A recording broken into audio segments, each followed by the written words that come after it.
Hello, everyone.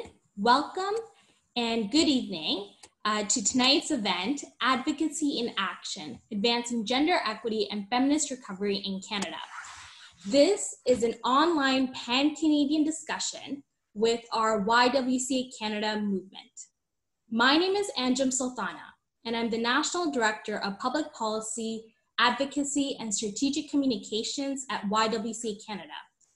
This event is part of YWCA Canada's ongoing work to examine gender equity during a pandemic, and is part of our Leadership and Learning Hub offerings. As we mark 150 years as a YWCA Canada movement, we wanted to take the time to reflect on what does advocacy look like in our pan-Canadian movement. We also recognize this is a challenging moment for all of us, personally, professionally, and for our country. COVID-19 has completely disrupted our way of life and has devastated the health of our society and our economy. But during these difficult times, and throughout our history as a gender equity movement, YWCAs have been stepping up for their communities. We see this in the ongoing advocacy YWCAs across the country have been engaging in to stop the potential rollback of gender equality and human rights. And we also see this in the bold visions YWCAs are offering on how we can build back better from this crisis. To guide us in this conversation, it is my great pleasure to introduce the moderator and MC for the evening, Amber Niemeyer, the Director of External Relations at YWCA Edmonton. Amber is a fierce advocate for women and girls, and she's a two-time Canadian delegate for the United Nations Commission on the Status of Women. She has been instrumental in pushing forward national resolutions on key issues, such as one on human trafficking at the YWCA Canada office level. Amber has worked closely with the City of Edmonton in hosting the United Nations Safe Cities Summit in 2018. Amber has been an incredible leader with our YWCA movement for the last 15 years and has been critical in ensuring a strong YWCA voice in recovery conversations. Amber's impact and effective advocacy has been felt in Edmonton, Alberta, across Canada, and has had ripple effects globally as well. As you can tell, there is no one better suited to lead this conversation than Amber. So without further ado, over to you, Amber.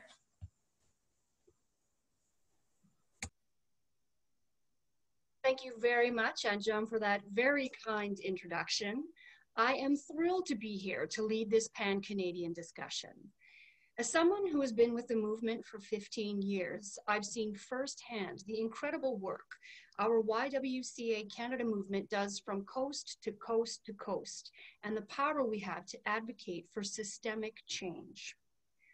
First, to start off, I would like to do a land acknowledgement to honor the enduring presence of Indigenous peoples on Turtle Island for time immemorial. This event is being hosted by YWCA Canada, which is based in Toronto. They are based on the traditional territory of many nations, including the Mississaugas of the Credit, the Anishinaabe, the Chippewa, the Haudenosaunee, and the Wendat peoples. This city is now also home to many diverse Indigenous peoples. As we connect online, we also want to mention that these spaces are not always safe for all of us. They can be used as tools of oppression towards Indigenous women, racialized women, gender and sexual minorities, persons with disabilities, and others who experience intersecting forms of marginalization. So let's remember them and do our part to keep online spaces safer. On to some housekeeping items.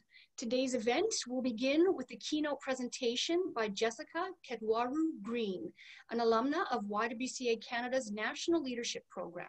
After that, I will introduce our panelists and we will have a pan-Canadian discussion on YWCA advocacy and a feminist recovery for Canada. Finally, we will have a Q&A where the audience can ask questions. As this is a webinar, as an attendee, your audio will be muted. However, throughout the event, as you have questions, please submit them using the Q&A function. You will have the opportunity to upvote questions as well, and we will take that into account in the Q&A section. So with that out of the way, on with the show. I am very pleased to introduce Jessica Ketwarru Green, our keynote presenter for today. Jessica is an alumna of our YWCA Canada Think Big, Lead Now Young Woman National Leadership Program. Jessica holds a Bachelor of Arts degree majoring in politics and governance from Ryerson University. Her academic career focused on women's issues, social justice, women's political engagement, gender equity, and policy studies.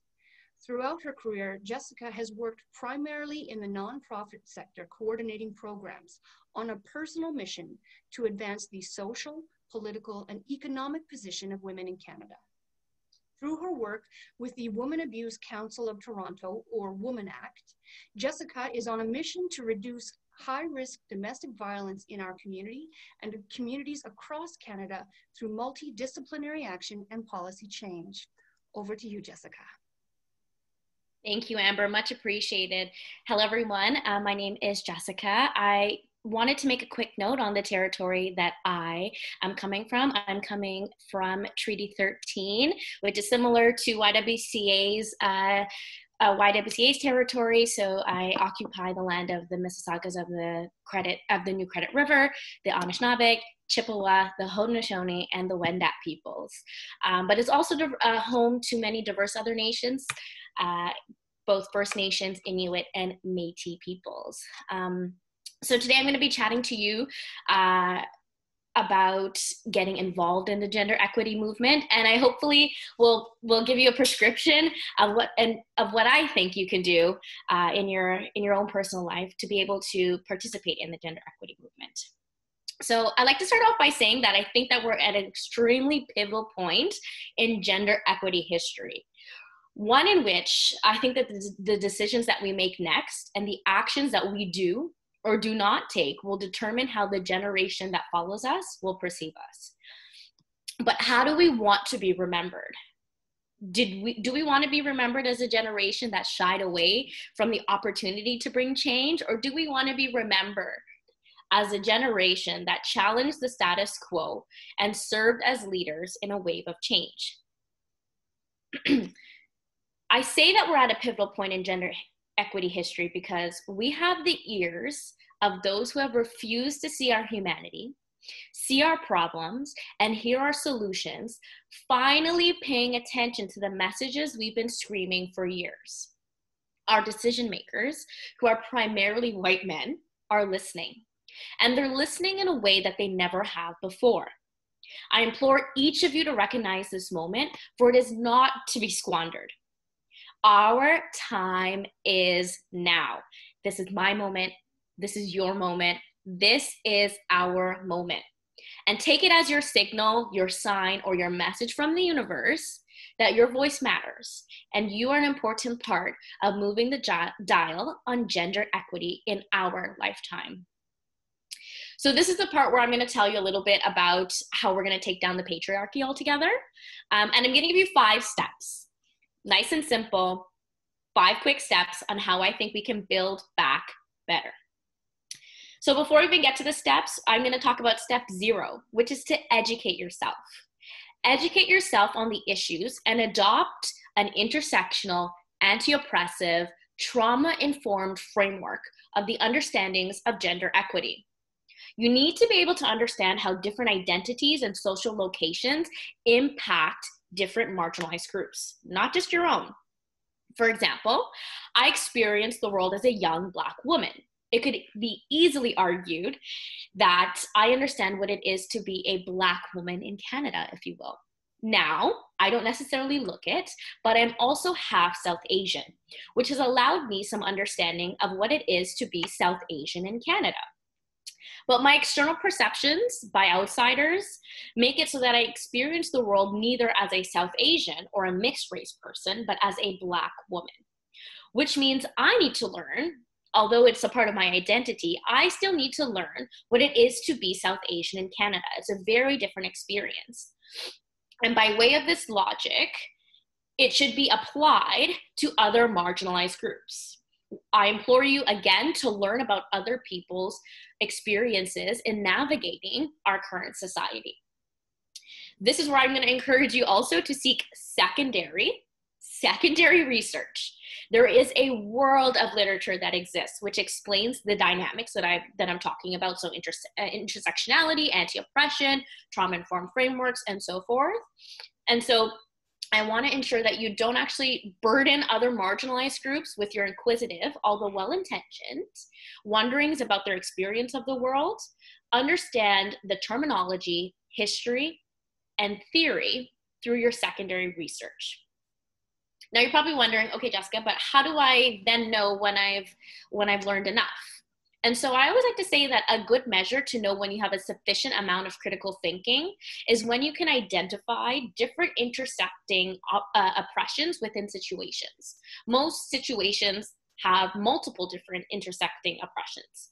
For example, if you could identify that the oppressions existing within the current pandemic are sexist, classist, and racist, you have a pretty good fair understanding of intersectionality and gender equity. But as a caveat, I also wanted to make a point that the learning actually never stops. And that's the beauty of it. As the world changes, as human knowledge evolves, and as human conditions change, social justice will also evolve alongside it. So don't feel or don't think or don't become complacent in the idea that you learn about something once and then that's it. It's an ongoing, lifelong process of learning. So now, the actual steps for moving the gender equity dial. 1, identify what is your unique position in the movement. As I mentioned before, I experienced the world as a Black woman, and my 2 intersecting marginalizations are that I'm both Black and a woman. And so when I lead from that perspective. I speak from the perspective of a young Black woman, and my work centers on those lived experiences. In recognizing my unique position in the movement, I also recognize 2 things.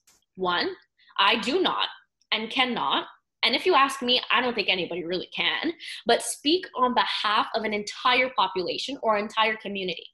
I cannot or do not represent every single Black woman out there. It is impossible.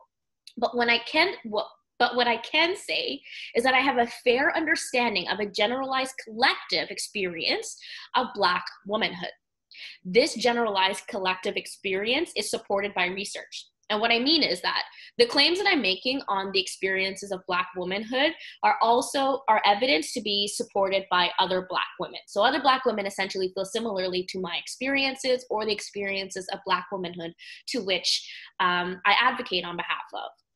And that's especially important because we want to make sure that I'm not just running around spewing different theories that I made up in my head, but it's not reflective of a general collective understanding of Black womanhood.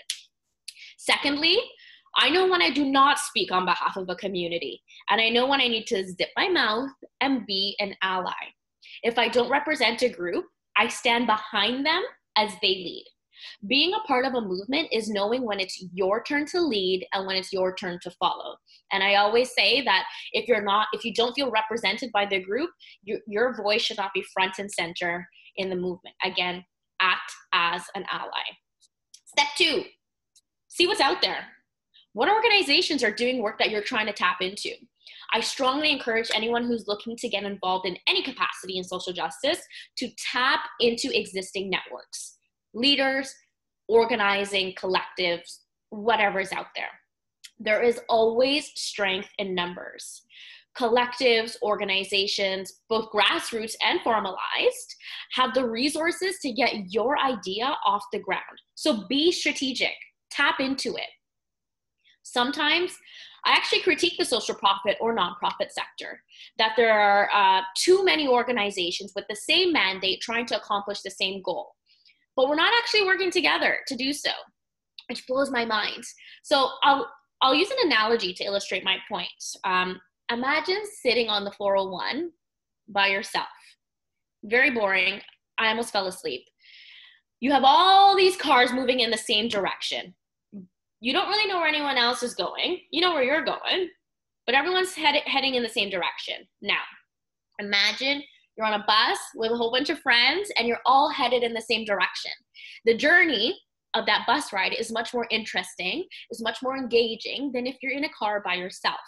And that's exactly why I would suggest that we need to be working together collaboratively and tapping into what's already existing to be able to push gender equity forward. You have value, you bring value. What can you add to an organization to bring value to it? Step 3, start something new. All right, I'm gonna completely contradict myself, but if you looked and there's no organization that's doing what you're trying to accomplish, well, you've discovered a gap in advocacy or activism, my friend. And it's time somebody filled it.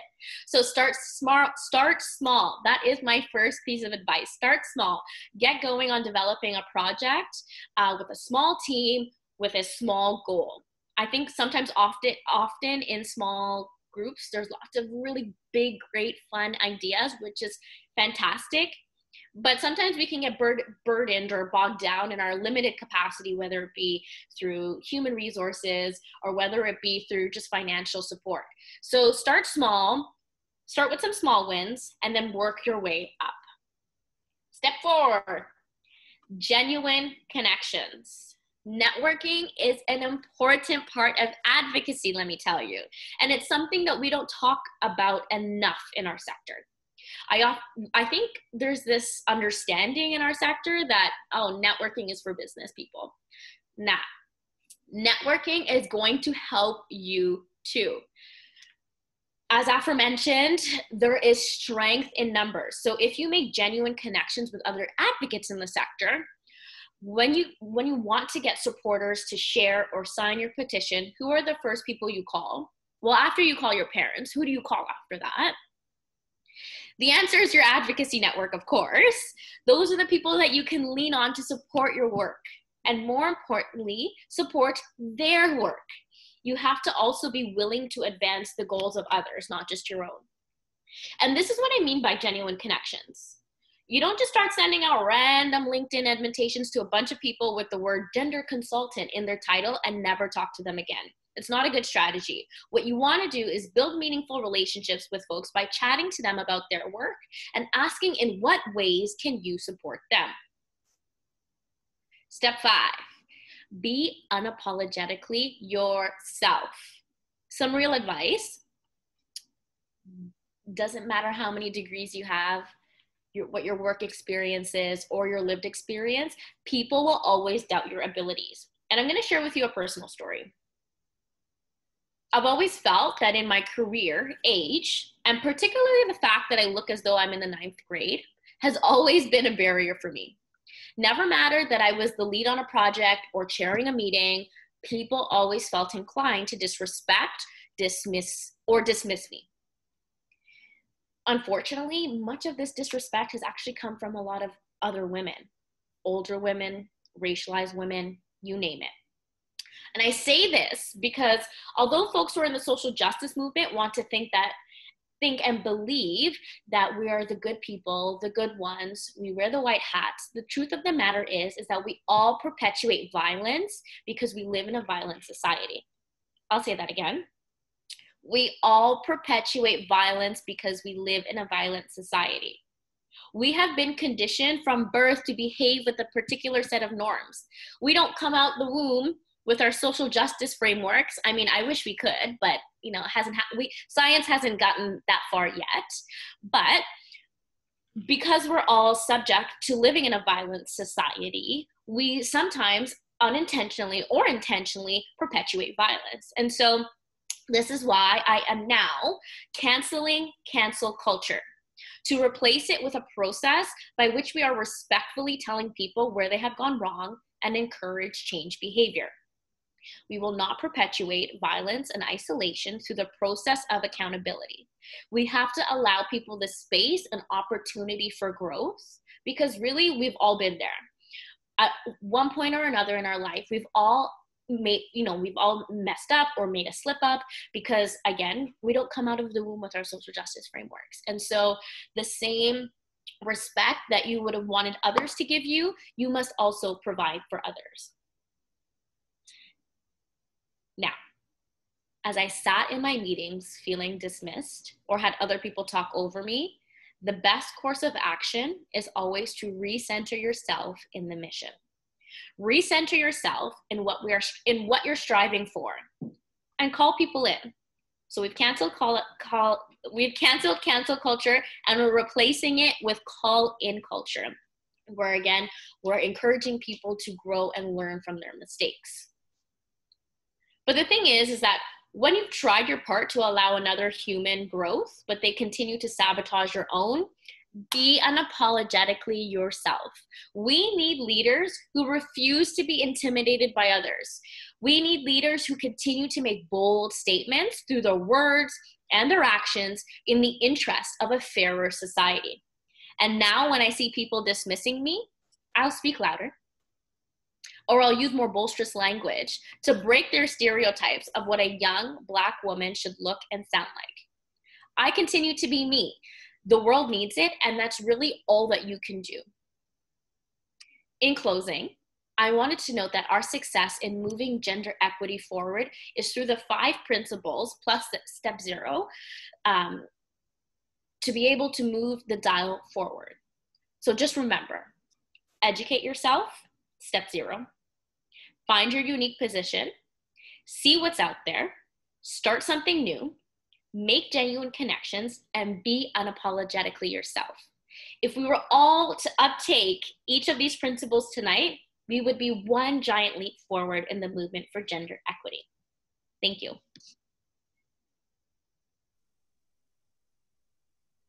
Thank you, Jessica. And that is a masterclass on how you change the world and create a better society.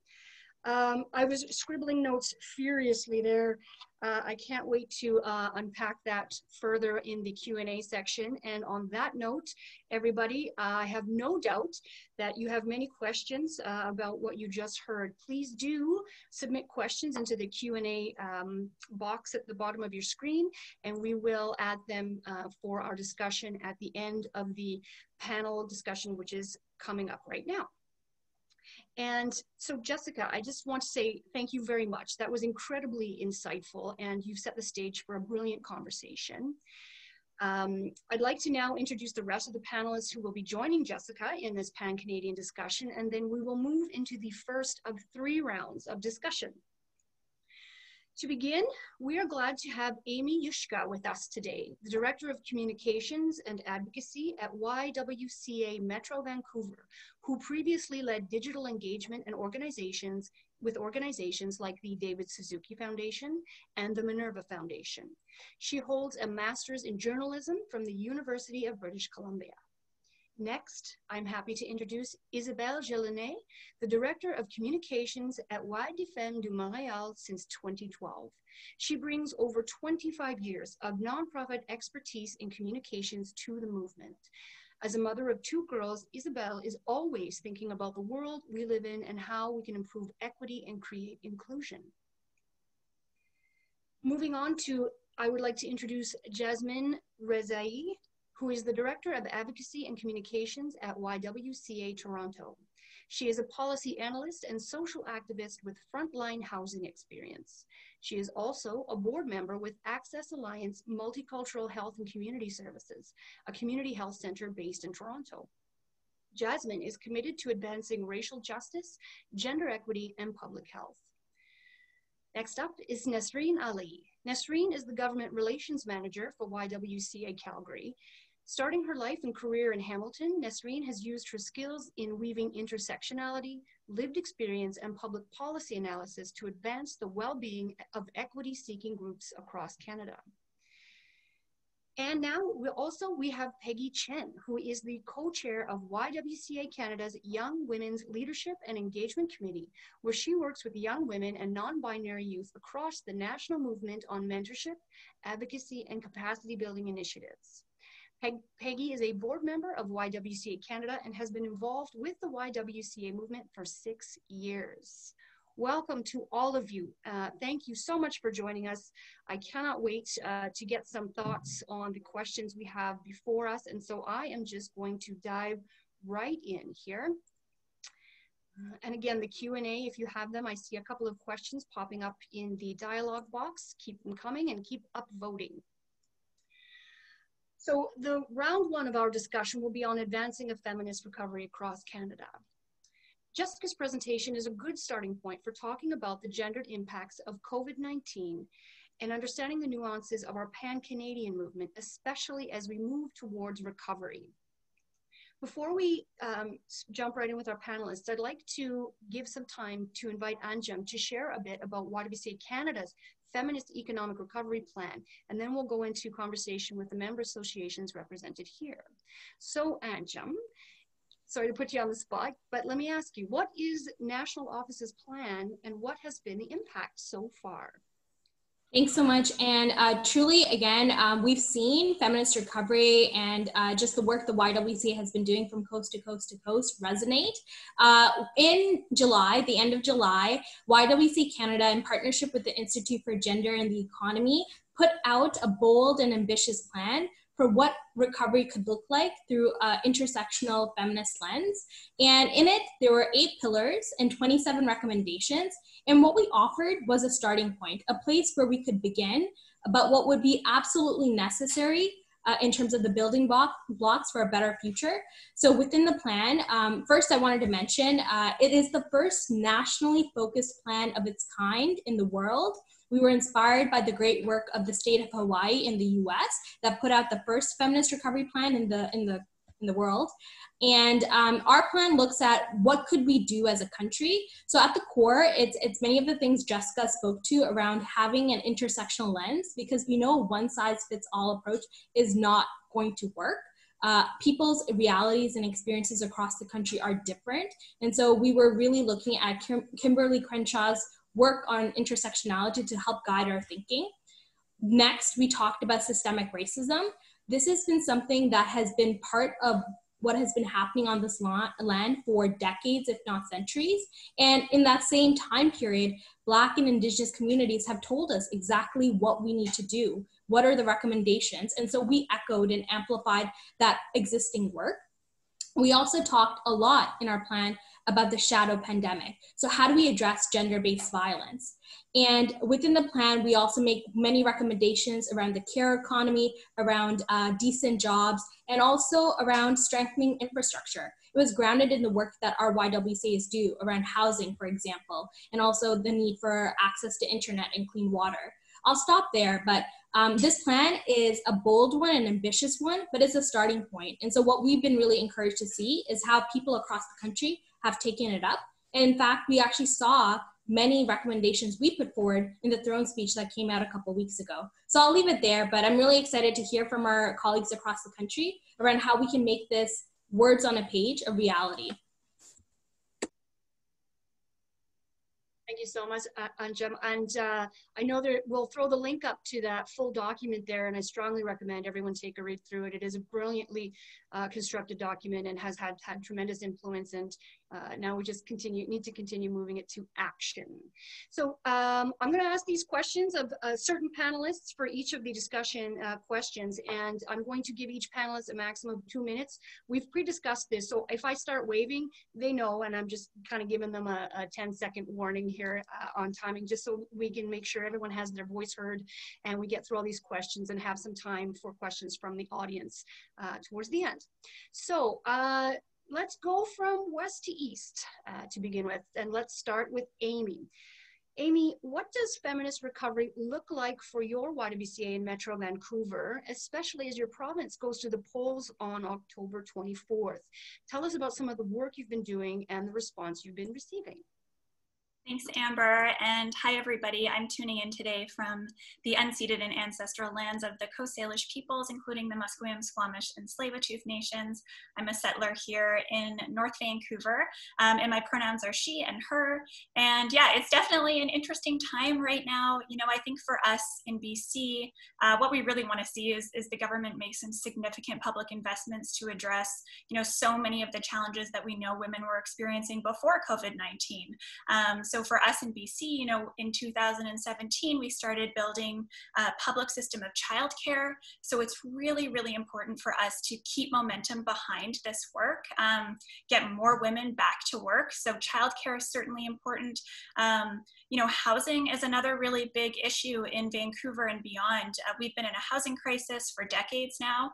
And so, you know, we really want to see more affordable, non-market rental housing being built that's adequate for families. You know, in Metro Vancouver, where there are a lot of single mothers who are living in, you know, bachelor suites with their 2 or 3 kids, totally unacceptable. So really housing is on our radar as well.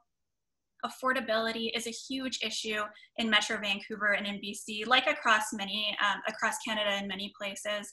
So for us here, we want to see, you know, permanent, significant increases to income assistance, to disability assistance. We want to see that raised, not only raised, but indexed to inflation, so that we're not stuck, you know, in the same place that we are now down the line. And, you know, of course, you know, no level of government has really made significant action on addressing the calls for justice from the Missing and Murdered Indigenous Women and Girls final report. So we'll be really looking to see, you know, what is the implementation plan around those calls for justice. We got feminist leaders from the region together right after COVID-19 to really talk about these issues, to get a sense of, you know, what are people seeing and experiencing across our communities. And so a lot of the work that we've been doing over the last 7 months have reflected those conversations. But I think, you know, ultimately we're finally seeing these issues being raised in public discourse, in media. And so really, and I see Amber's waving at me, so I'm gonna wrap it up, but really COVID-19 has allowed us to raise so many of these really critical issues.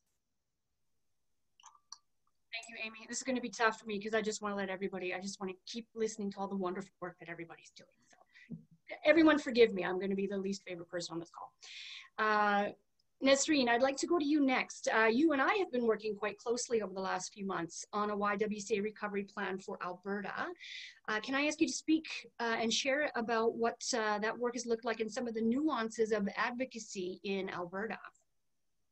Thank you, Amber. And I have to say, it's an absolute treat to work with Amber, and I feel like I get to work with a superstar every day. So just want to leave that there. But yeah, so I'm the Government Relations Manager with YWCA Calgary. We are located in Treaty 7 territory. It's also Métis Region 3. And I'm very pleased to be here to share some insights of what's going on in our beautiful province. So as Amber alluded to, the 4 YWCAs in Alberta, Edmonton, Banff, Lethbridge, and Calgary came together and developed a submission on 6 priorities that would really advance the well-being of women, gender diverse people, girls, and families. And we designed it with the intention of securing today for tomorrow. And I think Albertans are really at a pivotal point in their history. It is no secret we are an energy province, and that has been our bread and butter. And in our recommendations, we looked at how can we ensure that women and girls and gender diverse people have a stake in those decisions and are at the table. And so our top 2 priorities, and like Amy as well, were around childcare and how can we design a strong childcare system that's responsive, flexible, quality, affordable, and meets the needs of families and provides that a critical developmental, educational support to young children who are at this point going through a pretty traumatic time. I think the pandemic is an open wound for everyone to look at, unfortunately. And how can we ensure that those systems are in place so we can recover together strong?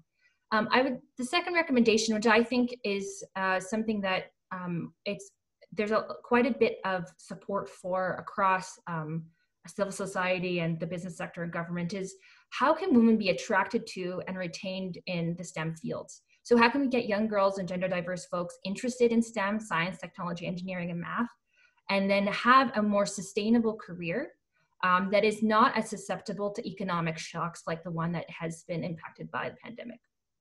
So I'm really inspired by the conversations we're having, and I will leave it at that.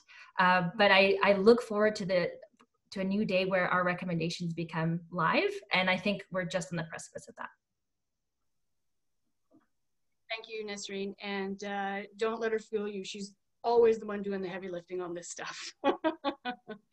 I'd like to now open this topic to Jasmine.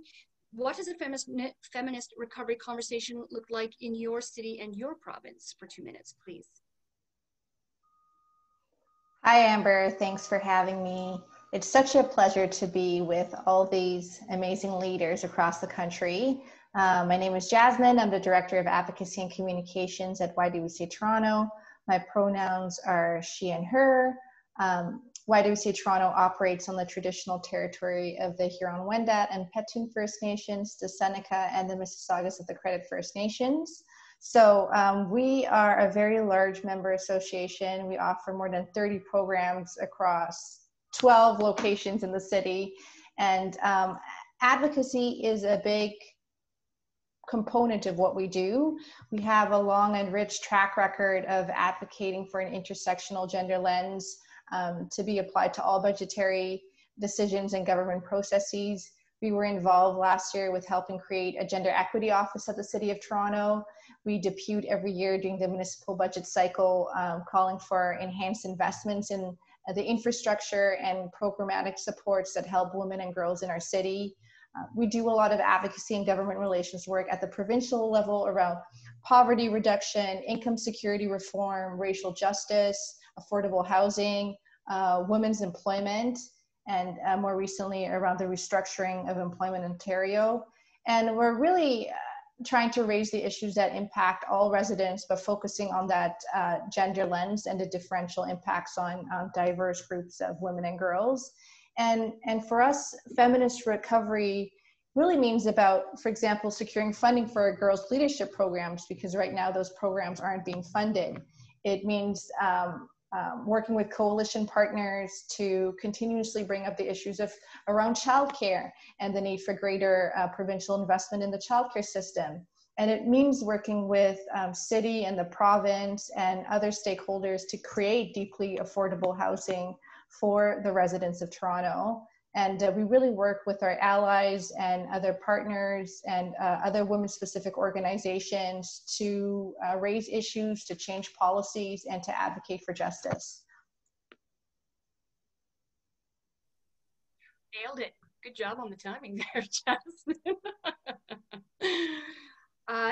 As an aside, there are a lot of different sizes of YWCAs across Canada, and I will say that there are larger organizations, and those organizations are always willing to help provide infrastructure support to any of the other YWCAs. It's a really brilliant, beautiful, collaborative relationship that I'm proud to be part of. So thank you, Jasmine. And now I would like to speak to, or have Isabel speak to this topic. Isabel, I'm really interested in hearing what you have to say, because in many ways, the issues I hear being raised in feminist recovery conversations here around and across Canada, Quebec has already achieved or is ahead compared to most of the country, for example, when it comes to childcare and affordable housing through lower rents. Can you share some reflections on this and what your organization has been focusing on? Yes, actually, I can tell you that childcare does make a big difference. I am Isabel Gillinay, directrice des communications au Y des Femmes de Montréal.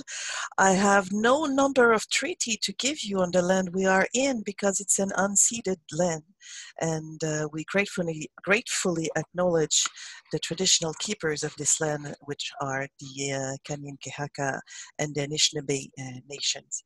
And still today, there are some close to 35,000 Indigenous people living in the city of Montreal. So yes, don't give up with the childcare. It makes a big difference. Quebec had the lowest rate of employment in women, and since the childcare, we have one of the highest employment rate in women in the whole of Canada. So it's a changer. Here in Quebec, the challenge that we face, one is very political. It's the nature of political relations between the provincial and the federal government. So any pan-Canadian measures takes time to be dealt with and to come lower here in Canada. We just signed last week, finally, a deal with the provincial funding for housing, affordable housing, 3 years after it was launched at national level. So finally, we will have some money to go and proceed for affordable and secure housing for women. So we will definitely be there to remind them the promise of the 25% that should be allowed for women's housing project. On the other hand, you say we are ahead, but sometimes I feel that we lag behind in some other issues like systemic racism.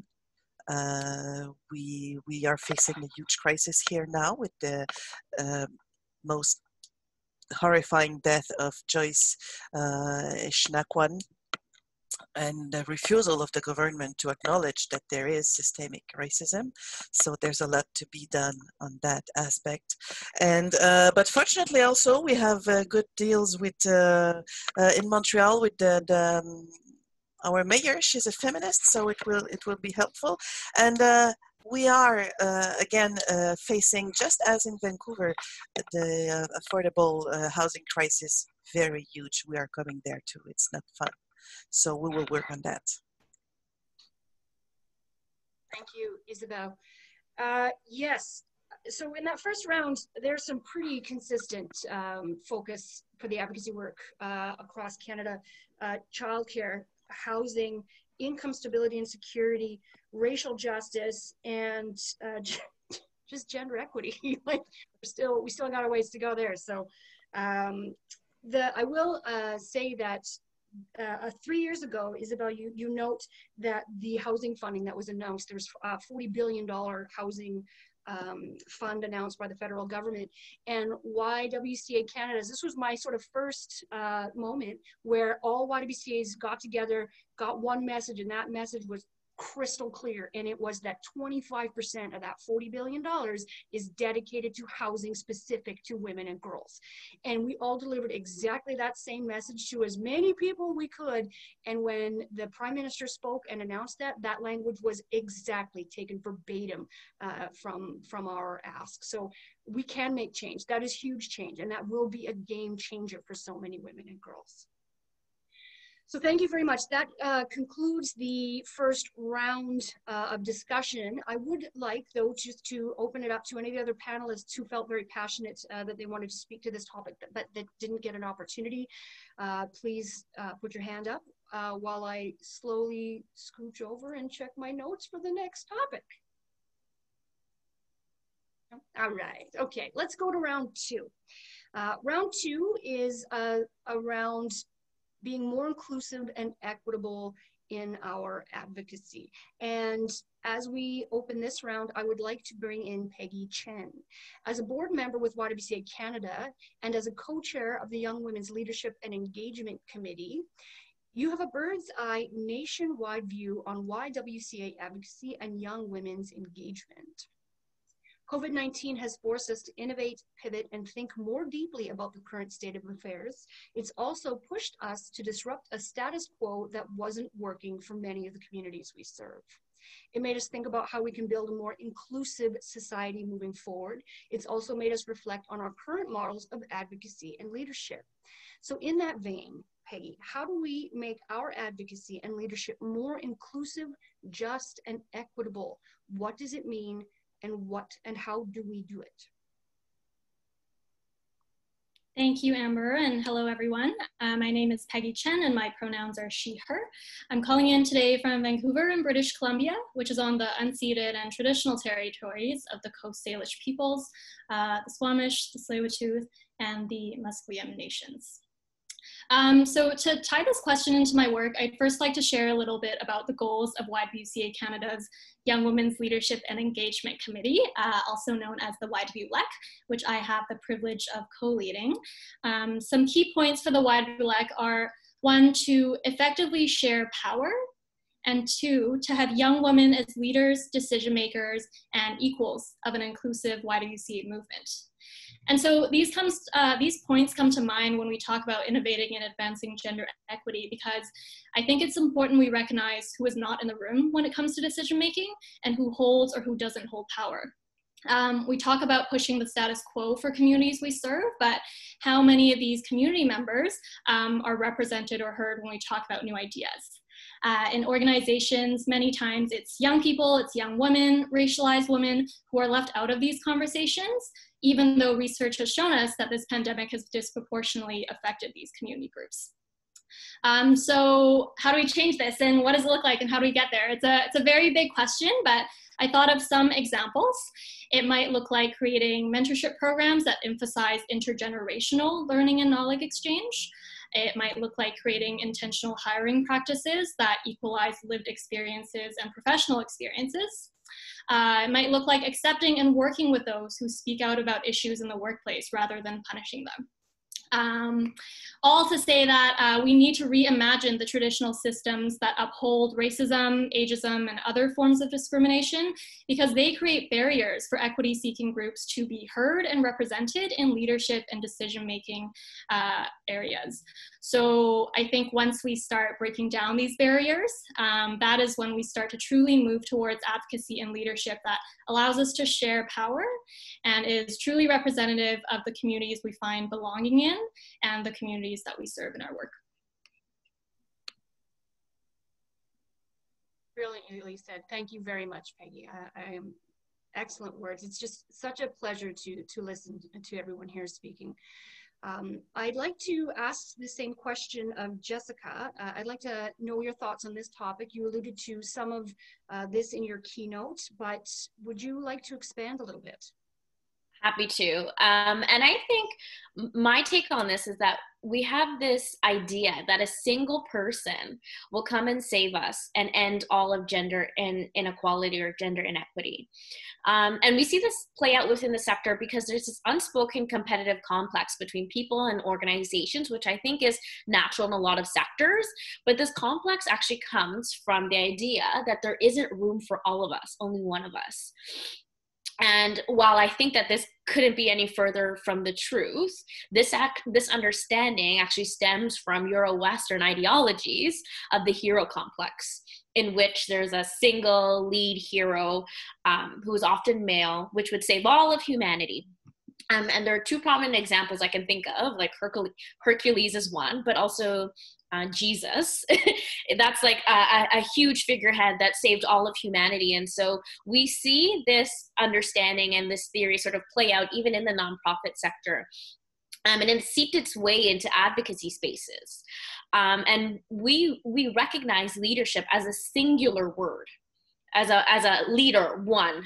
But I think what we need to do is actually challenge the notion that leadership is singular, and more importantly, challenge your Western patriarchal notions of leadership. I think that we need to and shall continue to adopt feminist and collaborative leadership styles, which would purport that we have a leadership, that we all have a leadership role to play in the movement. Everybody's leadership looks a little bit different from others, you know, depending on your unique position. But once you develop or once you identify what your own unique position is, you're able to speak from that. And that there's this understanding that the spotlight, if you will, is actually shared. And so a couple ways in which we actually can practically go about challenging this Euro-Western ideology is to challenge yourself when you recognize that your leadership style is singular, and ask yourself how you can encourage others to lead or make space for others to lead. So as an example, I currently do policy and advocacy with the Canadian Women's Chamber of Commerce. And I recognize that my leadership style was very top down. So I was telling our team, I want to see this, I want to see that, and recognizing, oh gosh, no, like there's so many great ideas out there. And so what we need to do, what I did was I made space for our leadership team or our advocacy team to take on their own projects on behalf of the chamber. And so what that meant was I took a step back and I allowed other folks to lead some advocacy work. The second thing is to challenge egos and competitive culture, and that recognizing that there is space for every single one of us, and we need to be able to support we need to be able to support everybody in the movement when they're doing something great, and don't feel that somebody else's success is taking away from your own. Everybody, like I said, has their moment to shine, and we're not one against the other. We're all, for lack of a better word to sum things up, we're all in this together, as was so brilliantly said in High School Musical. Perfect. Well played. I like it. I'd like to give everybody some time to speak to this one. So if everyone's comfortable, I'm just going to tighten this up a little bit and give everybody a minute 30 to really, and so I know, just for the audience, they received these questions before, so you had a chance to noodle on them a little bit before I just threw them in the deep end here. So I'm going to go to Amy. What would you like to share on this topic? Yeah, I mean, I think Jessica's really said so much about it, but I think for us, it's, you know, listening to people with lived experience is so, so important. At our YWCA, you know, our staff play a key role in addressing or bringing up opportunities for advocacy. So, so listening to them is really key. They have the expertise, and in some cases, they have the lived experience as well. You know, they may have accessed YWCA programs and supports at one time in their lives. So I think there's that, but there's also, you know, really thinking, you know, who isn't accessing our programs and services and why? And so that's a really important question. For example, you know, our YWCA is doing some really critical work around gender inclusion right now, and much of it is led by our staff. And so that gives you the mandate as an organization to start asking questions. You know, who is in leadership positions? What advocacy issues are we focusing on? Are we taking an intersectional approach? So I think there's that, but really significantly as well, it's thinking about our own, you know, our power, our platform, our privilege as organizations, and really understanding when it's time to step back, to not take up space, as Jessica really eloquently talked about in her keynote, you know, to amplify, to signal boost for other organizations and people that are doing this work. And you know, and I think the YWCA movement's really powerful because there's a lot of opportunities for us to be working together, especially for those organizations that may be further along on their journey than others. And so creating those communities of practice or collaborative movements, whatever you want to call it, I think is really powerful. Isabel, what are your thoughts?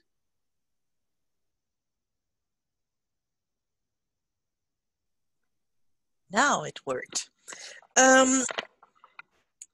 What I heard once in a meeting with some Indigenous groups is that that's not for nothing that we have 2 eyes, 2 ears, and 1 mouth, is to watch, see, hear, and listen before you talk. And when you speak from the heart. So really, you really have to mean it, to believe it. It's not a checkbox. Advocacy and diversity is not a checkbox with percentage numbers and everything. And another thing I learned, it will be uncomfortable. It is. It might be confronting. I am a white, 52 years old woman, and sometimes it might be uncomfortable to be forced to rethink the way of seeing. But when you learn to see and to listen, then it helps.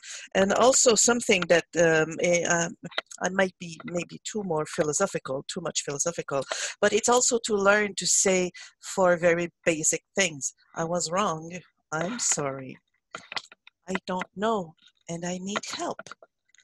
So once you make these steps, it will help also to be there and understand why is the people not there? How can I do it better? And I also have the feeling that advocacy is sometimes a matter of extending your hand instead of raising your fist. So it's a different way of doing it. And I think that women, it's no longer the male hero raising the fist. It's our time, as you said, Jessica. Now. Thank you, Isabel. I am fired up. Nazreen, may I ask you to weigh in on this, please? Sure. So I guess I'll call in sort of my positionality. So I'm a Middle Eastern person whose family's from North Africa and the Middle East. And I look at this as like, how do I bring my ancestors into the room when I lead, and the strength that they bring in? And it's a very different way for me to present myself. And Middle Eastern people are very fiery and they'll get really mad at little things and they're very direct. But in our culture, and I guess in your Western Canadian culture, that is not necessarily the case. I also just want to acknowledge, I think Isabel referred to it as well, is that there's been thousands of years of leadership and matriarchal leadership in Canada from our First Nations, Métis, and Inuit people. And they've really led the way in that space. And they model such a beautiful way of collaboration, partnership, and straightforward honesty. And I think those things are always coexist. And I think we exist as an individual. I exist with both those traditional knowledge, the forms of knowledges from my family and my heritage, and also wanting to understand and navigate what you might call your Western community. So it's always a balancing act. It's very challenging sometimes, but we have so much so many people who are giants who we can stand on the shoulders of. And I think that's very important to remember as we move through these pieces.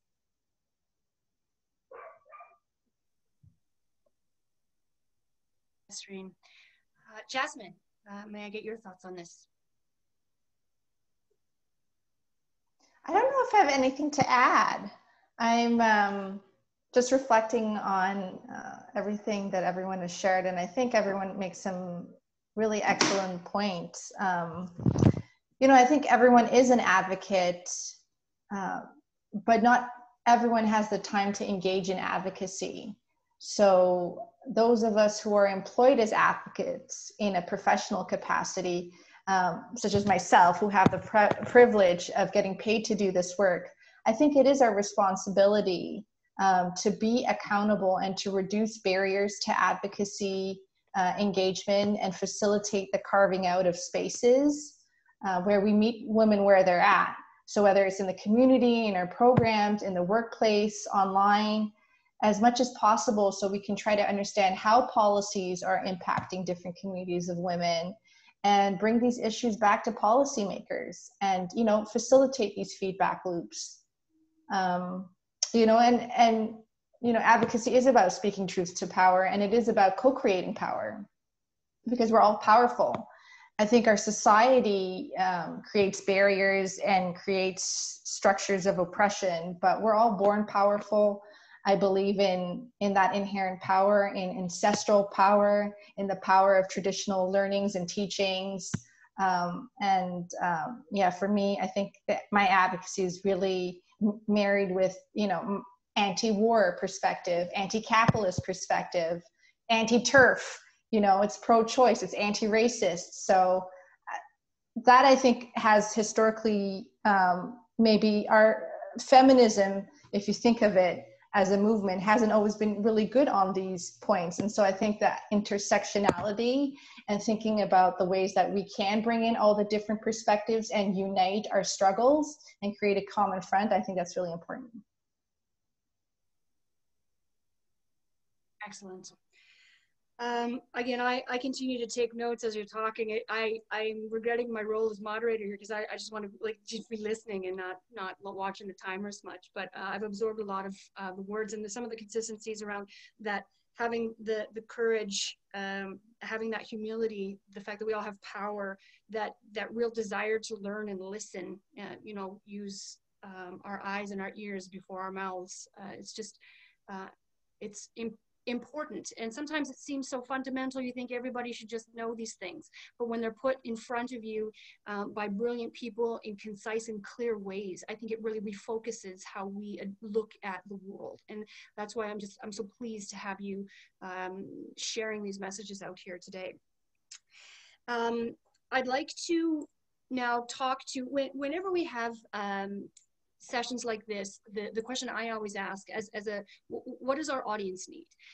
It's wonderful to hear stories, it's wonderful to get fired up, but at the end of the day, what do you want people to do? What do we want people to do? What do people want to do? And how can we facilitate that for them?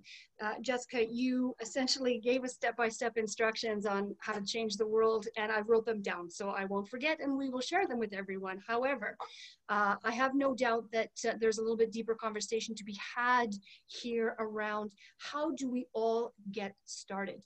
How do we, and I think part of that would be sharing lessons learned individually from your lived experience, your lessons learned, and your promising practices that you've come across. So I'm going to go east to west now and ask this question. Talk to me for a minute and a half, 2 minutes. We're doing well on time here. So talk to me about a key learning, a personal key learning for yourself, and a promising practice or something you find effective when it comes to advocacy. Isabel. I think the key, one very useful learning is to understand that advocacy may be two-tier. There's the huge, massive sensibilization of large public, and then there's a one-on-one advocacy. And both work differently. The huge mass advocacy, do not be afraid to use marketing techniques, and do not be afraid to target your public. It's basically an advertising program. Now, when you get to one-on-one, it should be more on the side of let's go and have a coffee instead of be on each side of the table and confronting each other. And another thing also that I think is useful is to collaborate and to establish partnership with the media people, recognizing their input, their impact, not just to relay information. They are a target too that should be sensibilisé with different topics, so it will give them another lens. And nowadays, if it's not in the media, the governments won't listen. So the media should be considered as a promoter of the content. Now, unfortunately, you have to choose, and also you have to be kind of specific on what you want to be with, because otherwise we could easily disperse ourselves and our energy. So we have a three-tier decision tool that is how close the issue is to our social priorities in YWCA. How close is it to what's on the news in the media right now? And is the way of doing it correspond to our values? And the closest it is to these three, then okay, definitely we should go and target and activate on that. Okay. This is my favorite. Jessica, can I ask for, you did speak at length, but is there something you'd like to add or synopsize or reiterate? Yeah, of course. There's always lots of learning. I think in the advocacy space. So a couple things. I have 5 points here. So again, I think 5 is my favorite number. I don't know. But the first is to be inquisitive and ask questions. I think curiosity has gotten me so far. And I think that when you stop being curious about things, that's kind of a red flag. I think in advocacy, you want to be able to continue to ask questions. Oh, what does this mean? How does this impact people? And we want to feed that energy. The second thing is to not be afraid. So don't be afraid to ask people questions. Like, I think sometimes we can get intimidated. At least when I first was starting out, intimidated by people who had like long legacies or had fancy titles within the advocacy space, or to what Jasmine was speaking about, we're doing advocacy professionally. And I was afraid to look, quite frankly, afraid to look stupid in front of them, because you want to present yourself as if you're knowledgeable or you're in the space. But I think for me, my biggest learning was forget about those fears and just feel free to feel free to shoot your shot, speak to leaders, speak to those people who you want to engage with, and see how, again, like I spoke to, how you can support their work if that's something of interest to you. The other thing is to take initiative. Oh gosh, initiative. That is that I think is the basic fundamental principle of advocacy. Nobody is going to come to you and be like, okay, let's just tear down the patriarchy. Most people won't come to you and be like, let's just tear down the patriarchy. You have to go out and do that work yourself. So take initiative. The other thing is, and I said this earlier, but to be bold, be yourself. Everyone has unique perspectives and experiences, whether it's lived or personal, whatever. Don't be afraid to put those ideas forth. Sometimes we can get caught in like similar ideas, or things that are sort of status quo, if you will. But bringing your own perspective to things, or new ideas or innovations, is what makes, I think, the advocacy movement so beautiful. And then lastly, and I know, Isabel, you were just speaking to this, but every single little piece of work that you do in advocacy matters. Whether it's small, it's still a step forward. So I often tell people that advocacy starts in the home, and it's having conversations with people in your house, people in your friend circle, people who you're connected to, as very important. And so if we have those conversations with folks who are around us first, then we're actually able to, I think move the dial forward. Thank you, Jessica.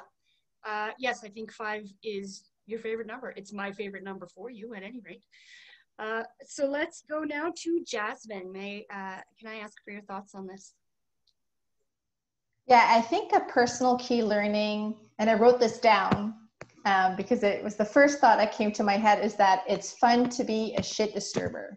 And I've always thought that, I come from a long lineage of shit disturbers, so it's sort of in my DNA, and I feel like I had very little say in the matter. I think sometimes advocacy is a matter of life and death, but it can also be really meaningful and fun. And I think when you engage in it, you derive so much pleasure, at least I do, and satisfaction from it, that it just keeps bringing me back. And I've had moments in my life when I was like, oh, I don't know if I can continue on with this. The politics is too difficult. The issues I don't feel like we're making any progress. But then, things change. And I'm reminded of that. It can be very pleasurable. And I think a promising practice is just to get connected. Find a community of like-minded individuals, whether in real life or online.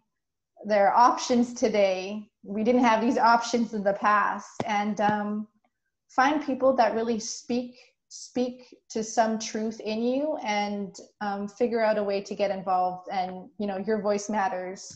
So I think sharing your perspective is really valuable.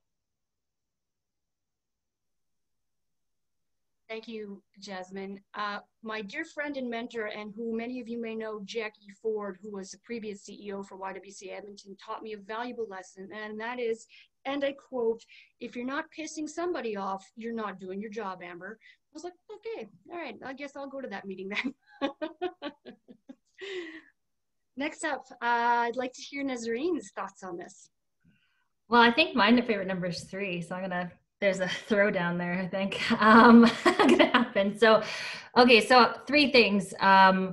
First of all, I think public policy and advocacy are kind of like an art form. I think that you get better at it with time. So your first time is not going to be very good, or it'll be great and you'll be great for the rest of your life. Who knows? So the next 2 pieces are, first of all, copy editing. I don't even know how to spell copy editing. You can ask my boss. But it's an important piece to expressing yourself and making sure people understand what you're saying. And then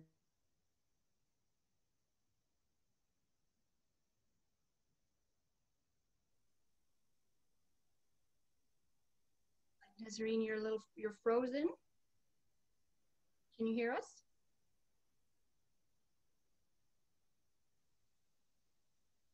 I'll give her another moment. let's, Nazreen, if you can hear us, maybe turn your video off and we'll come back to you. And then I'll flip over to Amy. Let's hear from you on this one.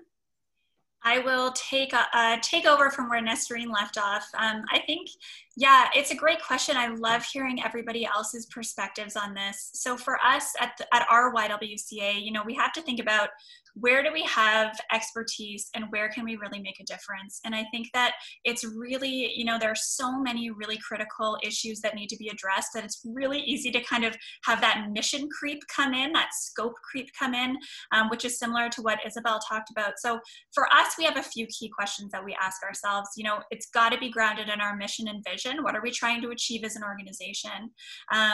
We have to have some expertise, so some frontline expertise. You know, can we speak to this issue? Are we hearing it come up from the women and people who access our supports and services? And that's really helpful because then it means that it's not a top-down approach, it's really a bottom-up approach, which is powerful. You know, it's got to be oftentimes backed by credible research. And so, you know, for example, some of our work on sexualization, we heard anecdotally from our program participants, the youth that were in our after-school programs, that they were experiencing this phenomena. And then the APA, the American Psychological Association, came out with some seminal research on it. So you kind of marry frontline experience with research, and then you have some powerful tools for advocacy. And then of course, you know, we have to think about the landscape, as Isabel mentioned. You know, what is the political landscape? Is this an issue that is going to resonate with people, with media, with decision makers? Is it the right time for this issue? So that's another important question. You know, oftentimes it may not be the right time, and you might have to sit on something that's really critical because you know it's not going to happen. And that was childcare for us for many years. And then suddenly all the stars align and it's just like, okay, let's get in there right now. So I think that those are the questions that we ask ourselves as an organization. More than 3, but I think it was about 5. So thanks. Wonderful, thank you. And yeah, being prepared, shooting your shot, understanding the landscape. It is an art. Nazreen said that point very well. I would like to leave the last word on this to Peggy. Thank you, Amber. Some great points have already been made. My lesson kind of ties into a lot of what my fellow panelists have mentioned, but my top lesson really comes down to the importance of personal advocacy and peer advocacy. What's so special to me in the YWCA movement is that you have this support network of women who can develop around you, and you have allies and mentors that want to see you grow and shine in your work in and outside of the organization. I think back to all the roles I've held in the YWCA movement, and I've entered those feeling new or inexperienced. Like when I first joined the Y Canada board with no prior experience, and there's sometimes be times when I'm sitting there and I feel like I'm being too quiet and like I don't have anything to contribute. But throughout all those times, it really was relationships with mentors and peers, some of whom are on this call, who remind us and remind me that I am capable and bring value when that imposter syndrome hits all of us. So my tip when it comes to advocacy is to first be an advocate to yourself and your peers and collaborators, to really lift as you climb and to build up those around you. Because I'm sure, as many folks on this call know, our work is not easy. Advocacy work can be draining and often leads to burnout. So taking care of ourselves and those closest to us is so important, so that we bring our best selves forward in the work that we do.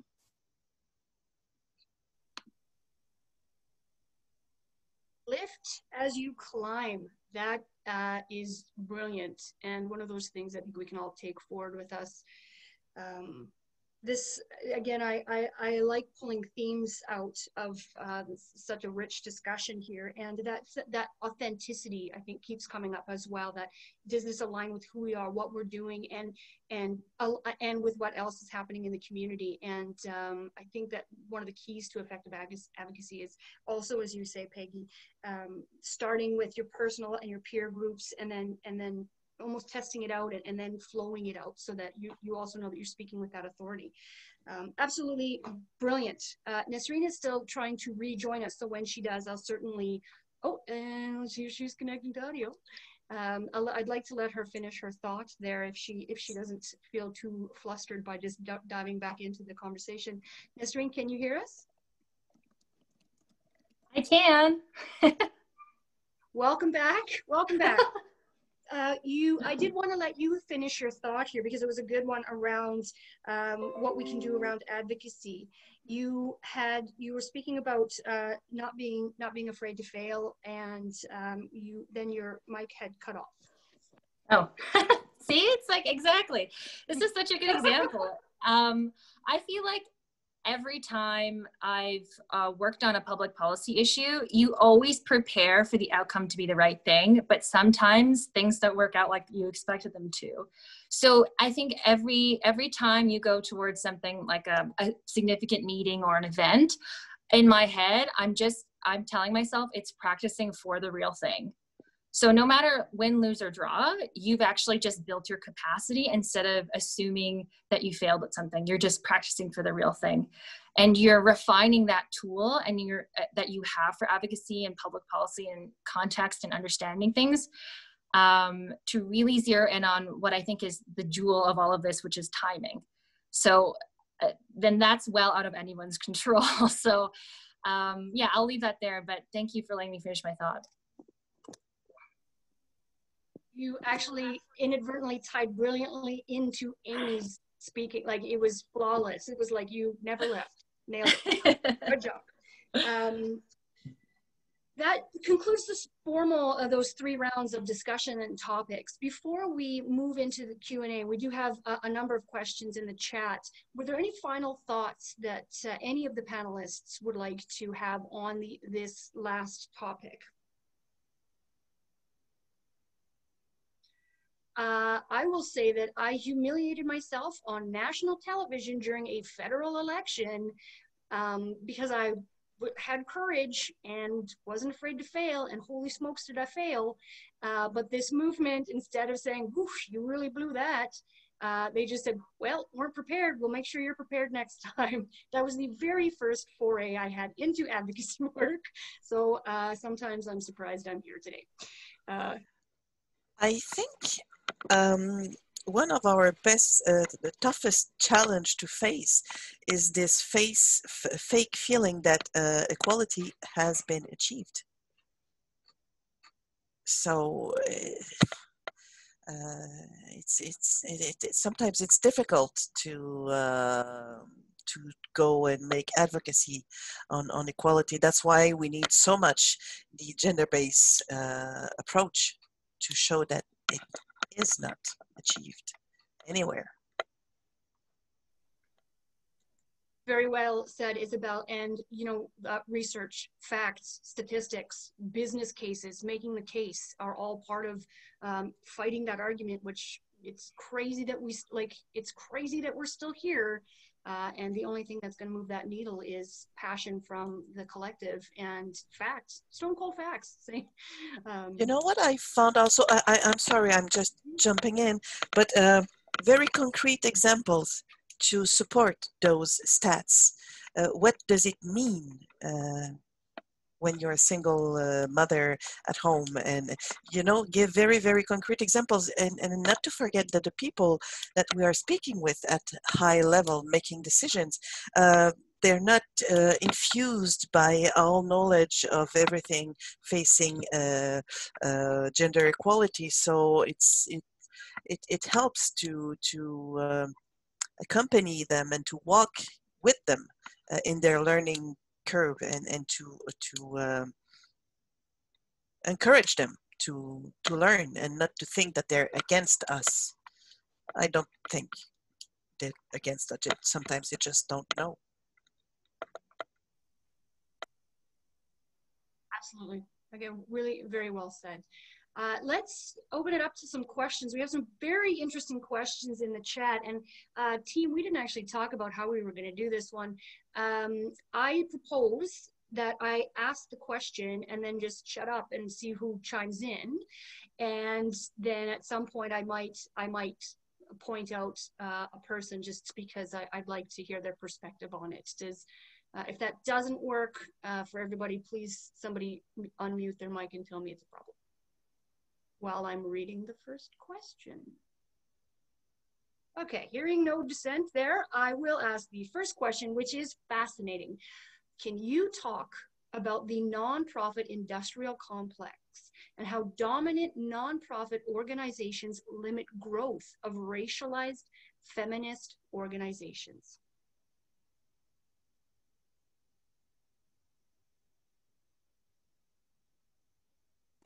Okay, so Amber, great question. And I know there's a second one as well. So we can maybe start with this and then also open it up with that second question. Does that work? Sure. If you want to share.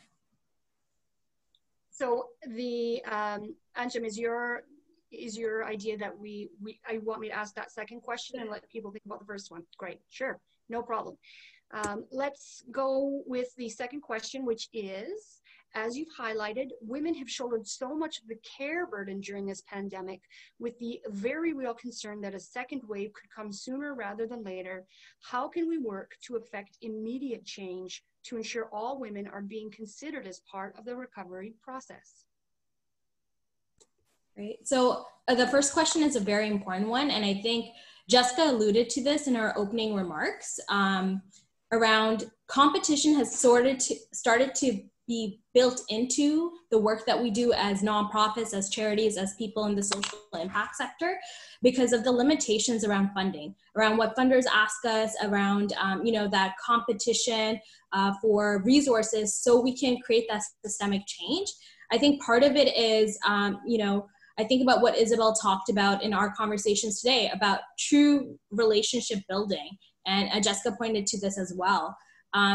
If we're committed to gender equity and we're committed to social justice and racial justice, how does that look like in the way we actually structure our organization? In the Feminist Recovery Plan, we talk a lot about social procurement in the suppliers as nonprofits and charities. How are we addressing concerns around diversity in suppliers? And then also, when it comes to engagement in partnerships with organizations, are we doing it in a way that's meaningful, that's authentic, that is actually pushing forward both organizations' purposes and goals? I think those are some of the things, we can't do this work alone. We have to do it in collaboration. And I think the way we structure and start to push our organizational activities can help us in that way. But I also think this competition you mentioned, it's by design as well, right? The way we're all kind of part of this capitalistic structure. So I think it's something it's good to be aware of, but then also figure out how we dismantle it. Absolutely. And I'm going to tag on there or tap onto what you said, Anjem. I was giving other folks a chance to see if they wanted to contribute to the conversation. But yes, this is something that I mentioned in my keynote speech, and Anjem, you hit the nail right on the head. And part of the reason why this competitive culture is being fostered is because there's a limited amount of resources for a wide range of organizations. So, for example, the gender-based violence strategy that has come out of the federal government is great. It's a great step forward, but there are lots of organizations that have really interesting projects that weren't able to be funded because there's such a tiny amount of money. And so the reason why dominant nonprofit organizations, usually the likes of organizations that have been around for a long time, and have a lot of resources, both human resources. So I mean like people, and finance or like the financial backing, is because they've been around for so long. So this is why these organizations tend to make up a larger portion of those who get funded to do their work, is because there's already pre-existing relationships between governments and the organizations that have existed long before a lot of these feminist grassroots local organizations existed. Reputation is a big part of funding agreements, especially in the social profit or the advocacy sector. If you can say, well, the YWCA has 150 years experience of doing advocacy work, and here are all our stats, versus this feminist organization that has just popped up yesterday and nobody knows about that. Nobody knows about it.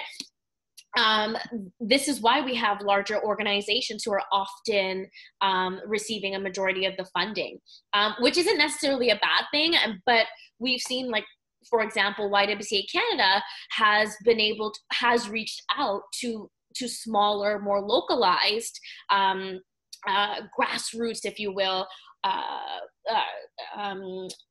advocacy groups to be able to incorporate them. So I think it goes back again to the other, to what else I was speaking to around not only. So yes, we have this large composition of nonprofit organizations who are sucking up all the resources because there's a little bit of resources, but also it's back to the idea of we want to have collaborative leadership styles. And there are organizations who are leading in that. Thank you, Jessica. I have a couple of other panelists who would like to weigh in on this question. I hope I get this order right, Nesreen and Amy would like to weigh in on this question, as well as Jasmine. So Nesreen, Amy, then Jasmine. So I think I'll maybe answer the first question. So I think, exactly what Jessica said. There's just, there's a foundation and a system already in place. And I think where I see the opportunity right now for civil society organizations across Canada is to say, who actually does this better than me? And how can I collaborate with them for that mission? I think Jessica mentioned this in her opening remarks around, there's 100 organizations, why aren't we rowing in the same direction? And so I think it's just being, taking a step back and taking a 30,000-foot level, seeing who's in the room and who can do the work. And what comes to mind for me are Indigenous women's focused organizations. And there's many other more, culturally, racially specific groups as well. But that one to me sticks out as a group that we've all can say honestly need to have more funding, and they need to have more direction and support in that regard. In terms of the opportunities, and I think the second question is around the care economy and the role of women and that piece. And this is just my interpretation, but I do see the pendulum and the balance of power shifting there, and I think people are starting to understand how valuable those roles are. And I hope we will see, changes in pay and that sort of thing. But I'll pass it back to Amber. Thank you. Thank you, Nesreen. Amy. Yeah, thanks, Amber. I don't want to belabor this question about the nonprofit industrial complex, which I think is a really valid one. I would say, there's also an opportunity to do some collective advocacy around core year-over-year funding, stabilization funds for nonprofit and charitable sector. That's some work that we're doing provincially right now with other small and larger organizations to really collectively come together and say, hey, we provide really crucial services and supports across this province, and 1 in 5 nonprofits could close its doors by the end of this year, which is just awful. And so there's really an opportunity to say to governments, we need this stabilized year-over-year core funding for our sector, and hopefully that's going to allow more funding to come out, and then there isn't this competitive process which we are all stuck in right now. But I do think it's a really important question, and one for larger organizations like ours to really think about. Thank you, Jasmine. Yeah, I think it's partly limited resources or limited funding, and I think partly it's also, even when the funding becomes available, the eligibility requirements are so long that smaller organizations simply can't really participate in that process. And what we have to realize is that the nonprofit model is itself a colonial structure.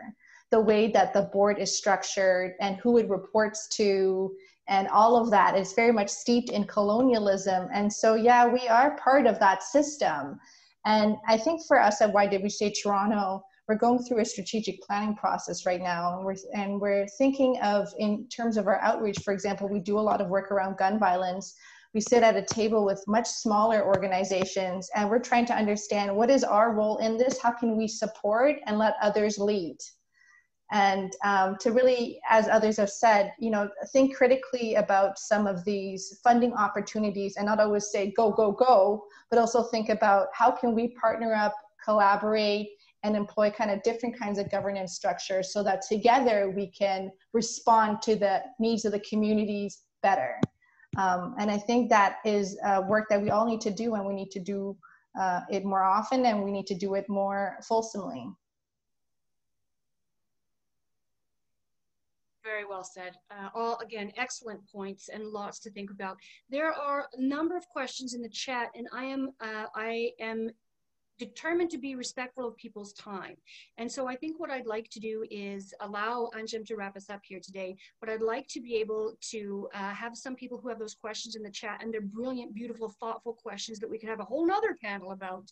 I'd like to be able to take some of those offline. And so I'd like to suggest, Anjem, that we work together to respond to some of those questions in a future, whether that's a future forum or getting back to these people individually, because I really would like to continue those discussions. Does that sound appropriate? Yeah, that sounds great. And I will, happy for Isabel. She had a point she wanted to raise. So maybe Isabel and then me, and we can call it a day. But excellent. Please, Isabel, and then what I'll do is turn the closing remarks over to Anjem. I think it's also important to be seen where within the commercial platforms or the capital economy is there, like the Chamber of Commerce, like the big industrial players, and to be seen and to voice the fact that the not-for-profit represent hundreds of thousands of workers, and it's in itself a branch of the economy. How much does it mean? How much does it represent? And speak their language, and be there in their panels of discussion, to invest where they are, and to make our voice listen, and not just go to the government asking for money. No. We represent hundreds of thousands of workers and hundreds of thousands of dollars. We are an industry, and so invest the places where we are rarely seen. Thank you, Isabel. Thank you, everyone. It's been an absolute honor and privilege to be on this panel. I will turn it over to Anjem here just for closing remarks. This has been a wonderful afternoon. Thank you.